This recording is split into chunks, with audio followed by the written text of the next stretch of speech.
مشاكل عدة. وضعية تستدعي تدخلا سريعا وإجراءات عاجلة لإنقاذ الأمهات والمواليد الجدد القادمين من 17 ولاية من شرق البلاد. ابتسام جاوي. 3 نساء إلى 4 على سرير واحد و4 مواليد جدد في السرير الواحد هي حالة مصلحة الولادة بالمستشفى الجامعي بقسنطينة. وضعية كارثية بكل المقاييس تعانيها المصلحة التي تستقبل أكثر من 100 امرأة يوميا من كل ولايات شرق البلاد.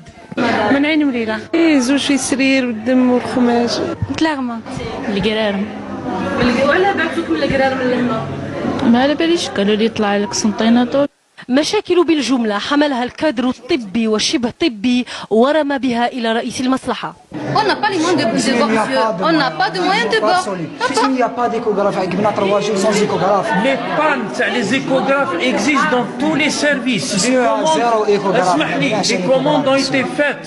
On a réceptionné du matériel vétuste d'un hôpital. On utilise tous les moyens. Maintenant, on nous promet dans 24-48 heures, on aura des échographes. L'essentiel, c'est que les échographes ليجيو ما يتكسروش. Si l'échographe اللي تحتها سي par ordre de charité تاع سيدي مبروك مسيو. ما يمشيش.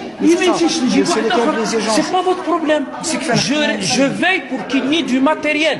هاني عندي في ان سيرفيس فيه 12 malades 1 2 3 4 5 6 7 تجي الميله عين مليله. رانا نخدموا فوق طاقتنا. الانفيرميير اللي نورمالمون تخدم مع 2 malades في ان سيرفيس شو elle travaille avec 52 parfois.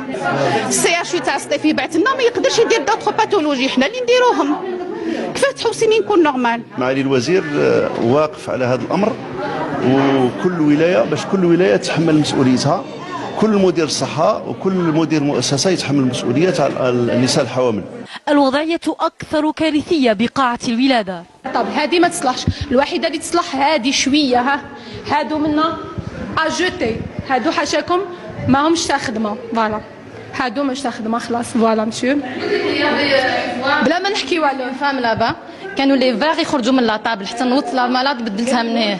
لي فاغ والله العظيم بعيني شفت لي فاغ خارجين من لاطابل. القاعة تشغل اج 24 حوالي واحد 100 مريضة اللي تدخل. نستناو في المصلحة الجديدة ونبداو بوسائل جديدة.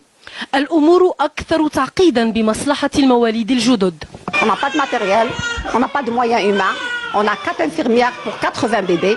On draine tous les stagiaires avec un service de néonat qui ne dispose pas de pédiatre. فما هو الحل في هذه الحالة؟ من الأحسن نغلقوها باش نخدموها لازم ونخدموها بلي نورم. طلبنا من مديرية الصحة باش نحولوا المرضى تاعنا نحولوهم للمستشفى البير.